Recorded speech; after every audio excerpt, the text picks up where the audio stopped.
Today I'm going to be combining the designs and stories of Captain America characters and Superman characters. And yes, I know some of these have already been done by Amalgam Comics, but while I have seen references of those images, I haven't actually read those comics. This is me just purely doing my own take on the concept. And this does not fit into the same universe as all of my other Marvel and DC Fusion episodes. Because see, I have over 3 hours of using Marvel and DC characters on this channel, but those were all intentionally unusual combinations of characters. Whereas now I kinda wanted to try starting fresh and doing some combinations that make more sense. I have a bunch of other ideas for episodes in this potential series, so if you want to see that, make sure to subscribe if you're new here and give me some comments recommending other not-so-weird fusions you'd want to see. Now let's get into it, shall we? Let's go! Hit like if you want, subscribe if you feel like, but either way, enjoy the show. Across the multiverse, there are various versions of the team known as the Avenging League. And while oftentimes there will be members with similar origins and abilities, each iteration of the team is unique, as are its heroes. In one universe, the most iconic member of the team, the member whose image would give his world the most hope for a brighter tomorrow, is Captain Superior. But before he was given that name, one that he finds a little too grandiose, he was simply called Clark Rogers. Even to himself, there is much uncertainty about his origins, but what Rogers does know is that he's not originally from this world. His parents, or at least his Earth parents, Jonathan and Martha Rogers, saw his small ship crash down in their farmlands an hour's drive outside New York City back in 1918. Jonathan had just gotten back from fighting in World War I, and he was certainly not expecting to have any excitement for a while. But Clark certainly would bring some big changes into their lives. The pod that he'd come in came with a recorded message, one that, unbeknownst to them, would adapt to the language understood by the listener. It said, "If you have found this pod and this message, please take care of our son. Our world has been ravaged by war and is on the brink of destruction. We want a better world for our child. He has the capacity to become a great asset to your planet, but you must have him lay inside this pod once again when he has been on your world for 23 years. Only then will he be ready and will he be able to reach his true potential." It was a bit cryptic, but John and Martha took it in stride. They had always wanted a child anyway, so despite the unusual circumstances of his arrival, they kept the boy and raised him as their own. His early years were difficult on Clark. He looked human, but his body was frail and weak, easily made sick in Earth's environment, and he was picked on through his early years of school. His closest friend, James Buchanan Olsen, would stand up for him, but James wasn't significantly tougher than Clark. Clark's parents told him about his origins when they felt he was ready, but with so little information, Clark just didn't think about it too much. That is, until his time to step back into the pod approached. By the time Clark's 23rd year was coming up, the Second World War had started, and America had finally joined after the attacks on Pearl Harbor. James had been drafted, despite being a fairly frail photographer for the local paper and having little in the way of fighting skills. Clark had wanted to be drafted as well and attempted to go and sign up, but with his litany of health problems paired with his small size and very unfit build, it meant he was rejected at every turn. So he was forced to watch his friend go off without him. Clark impatiently waited, with the war raging on and Germany seemingly getting stronger every day and gaining more and more bizarre, powerful weaponry and technology that the Allied forces couldn't keep up with. Clark had always disliked bullies, and that's exactly what he saw Germany and the Axis as. He wanted to fight to protect his country, to bring James home, and to make sure his new world didn't fall to the same fate as it seemed his old one had.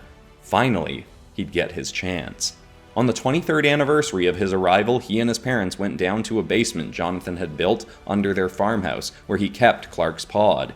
He gave both his parents a hug, told them he loved them, and, not knowing what exactly would happen, lay back inside the vessel that had brought him to Earth. It got dark when it closed around him, and a voice spoke again. "My son, you have now lived on Earth long enough in your weakened state to truly appreciate the strength you are about to be given. Please use this power wisely. Be a symbol for your new world, a shining shield of hope that defends them from the darkness, a shield that your homeworld of Kriplin never had." The whole pod lit up in a swirl of light and energy, and Clark could feel his body transforming. It was like every muscle and bone was tensed and being stretched out. It was quite painful at first, but after a few minutes, it finally eased, and in a swirl of steam, the pod opened.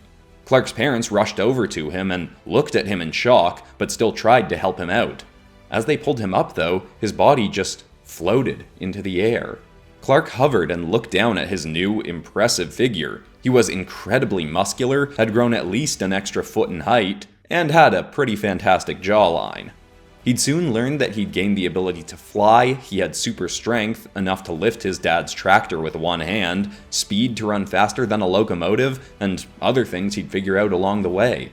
As he'd come out of the pod, it had also shifted and transformed, and parts of its hull came together to form a shield with what looked like a large S on it. The words from inside the pod rang through his head every time he held it: "Be a shining shield of hope."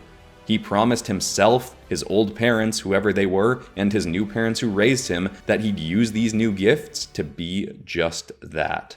He headed into the city to visit another conscription office, and this time, as he marched through the doors, all eyes were on the tall, broad, handsome man, and there wasn't a single chance he was getting turned away now.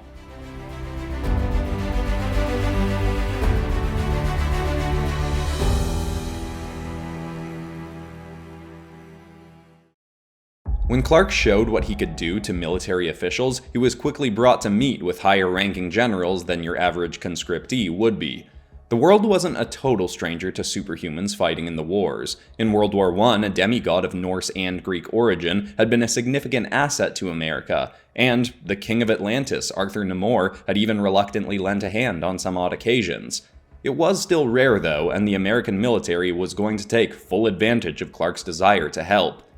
It was quickly decided that not only would he be sent off to the front lines eventually, but that a camera and reporting crew would go with him to get imagery and stories of him to show off as evidence of America kicking Germany's butt. Of course, at the time in the war that was far from true, but Clark thought it could be a good way to give people hope, so he accepted. They gave him the name Captain Superior, in spite of him not having earned the rank of captain, and Rogers thinking that it was a bit much. Still though, he went along with it, and thankfully someone traveling with him would keep some of the more garish propaganda in check. The lead reporter assigned to him was a British war journalist named Lois Carter, who told him early on that she wasn't going to write and shoot some puff piece just to appease the brass. She wanted to give people something real, so he'd better be real impressive. And luckily, that he would be.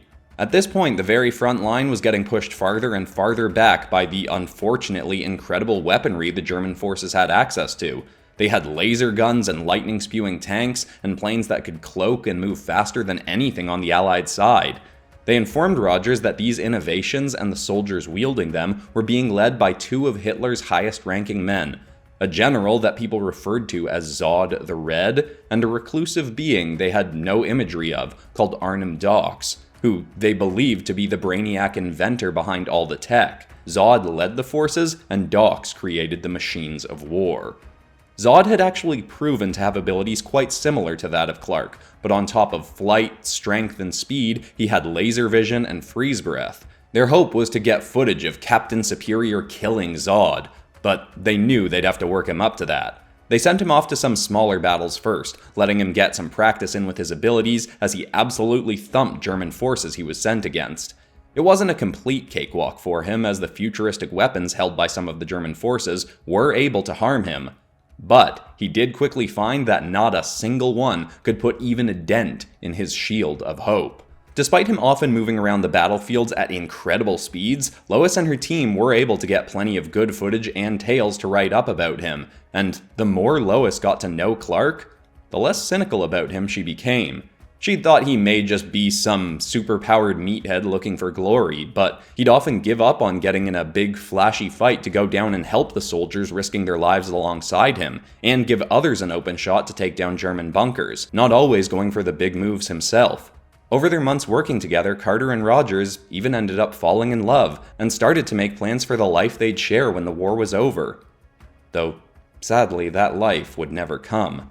As Clark was sent to more and more battles, Zod the Red and Arnim Zola were quickly made aware of his existence, and he was of particular interest to Zod.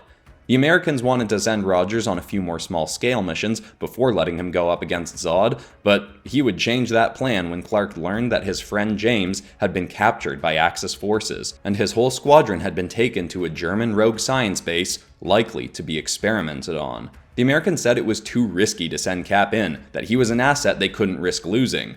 But with his friend in danger, he was way past asking permission.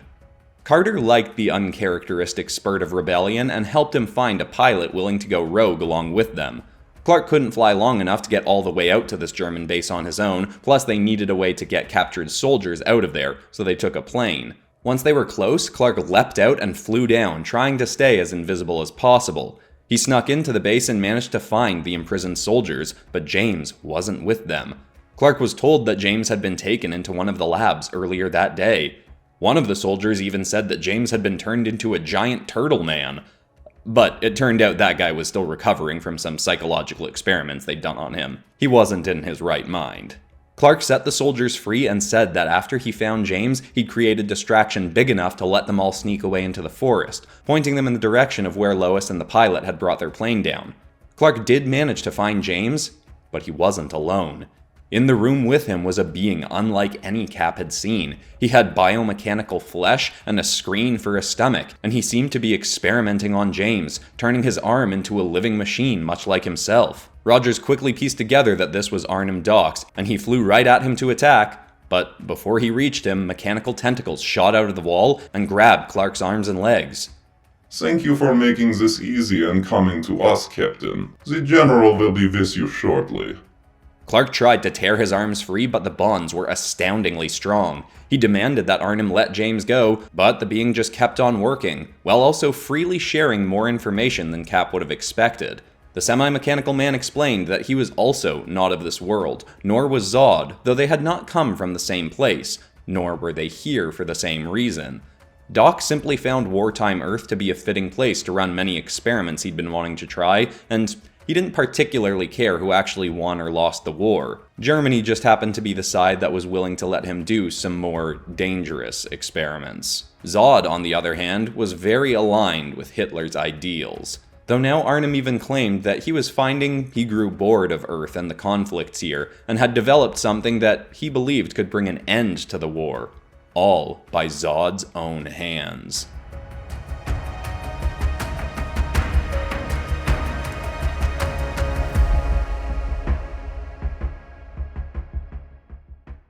While the information Arnim Zola was giving Cap was all useful, he couldn't stand watching the experiment on his friend continue. Docs mentioned that Zod the Red was originally from the planet Krypton as well, so if that was true, Rogers figured he may have all the same powers. After enough focus and effort, Clark was finally able to shoot a burst of laser vision from his eyes and carve through one of the tentacles binding him. Now able to get momentum, he tore through the others, then smacked Arnim away from his friend. More arms emerged from the walls to grab him again, but Cap just snatched the full experimentation bed James was on and flew him out of there. Knowing that the other soldiers were still waiting for a signal, Cap flew up out of the building and shot another burst of laser vision down at a row of trucks in the base's lot. They all exploded and the base's alarms sounded. Cap ripped James free from the bed and flew him down to the fleeing soldiers, telling them to take him while Cap continued the distraction. They were managing to get away, but soon it would be unclear if Clark would ever be able to do the same. He was able to avoid all fire from the German soldiers carrying Arnim's weapons, but soon Clark would be struck from the sky by a hit so hard that it practically knocked him out cold right there.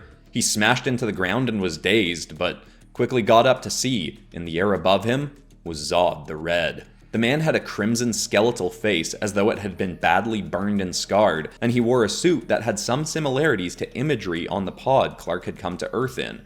Clark got himself airborne again, but would have a very difficult time holding his own against Zod. In the process of their battle, Cap would learn that Zod had once been an army general on Krypton, one who claimed his world had been becoming weaker and weaker as its people acquired more and more technology and used it to justify being lazy and helpless. He wanted to eradicate the weak, leaving only the purest, strongest beings to reproduce and create, essentially, a race of supermen. The war that started over this ideal was the very war that brought their home to its eventual destruction.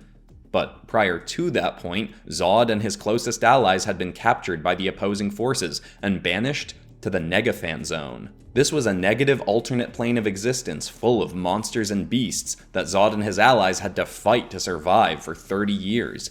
Luckily, the people of Kriplin aged far slower than humans after reaching their 20s, so he was not moving out of his prime in that period, but by the time he'd escaped, Kriplin would be gone, lost in a war that he felt he could have finished properly if he hadn't been sent away.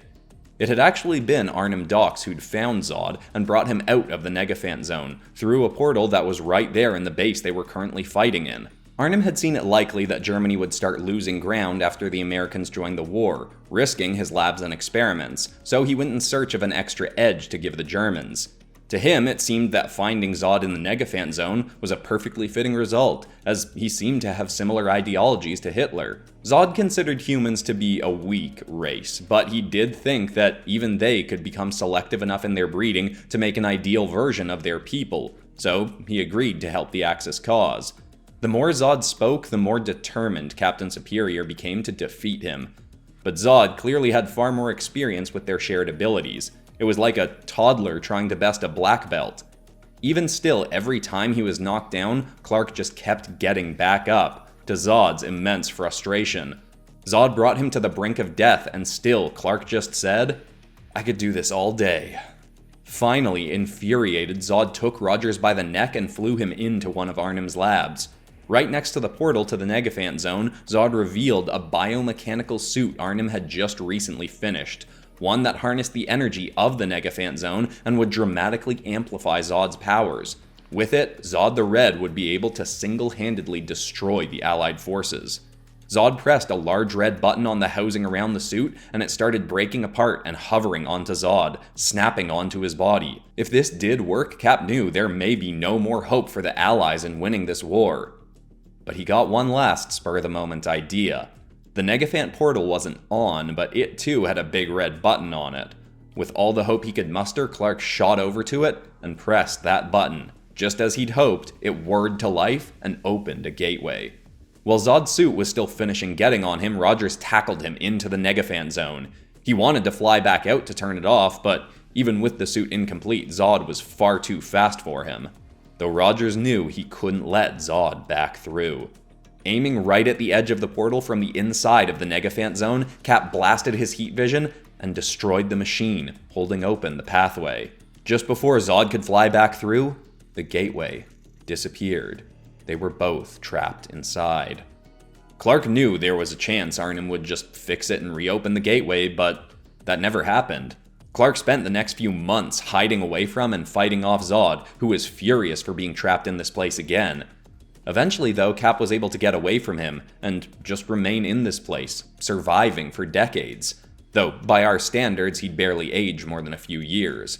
While he missed his parents and James, and especially Lois, he continued to hold out hope that one day he'd learn that the war had ended, that without Zod there to help the Axis, the Allies had won and the world had become a peaceful place. At least part of that hope would come true. Nearly 80 years after being trapped, having now had plenty of time to develop his powers, Clark was astounded to find a gateway open back to Earth. It had been opened not by a scientist, but by a sorceress named Zatanna Maximoff. She unexpectedly found Clark while looking for anything that could help her and a budding team of heroes she worked with. She deemed it was certainly likely Captain Superior could be a huge asset to them. She told him that, yes, World War II had ended long ago, the Allies had won, but now the world faced a new threat, possibly even imminent destruction, at the hands of the Dark Titan, Thanocide.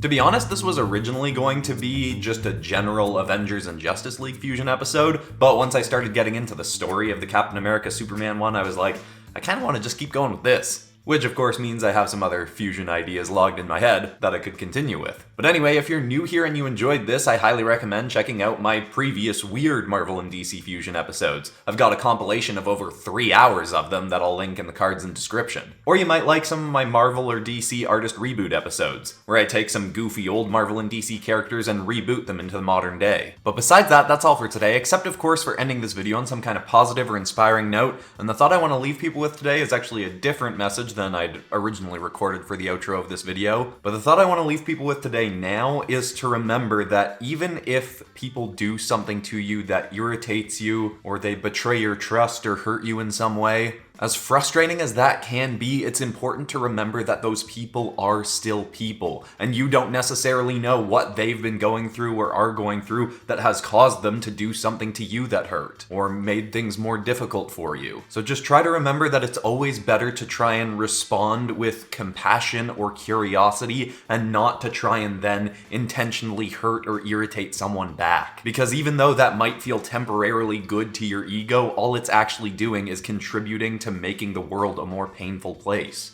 I hope that's inspiring. I love you all, and I'll see you all in the next video on Friday, where I'm finally starting a Godzilla Grand Prix. Kicking it off with some demons, and I'll see you there. Goodbye.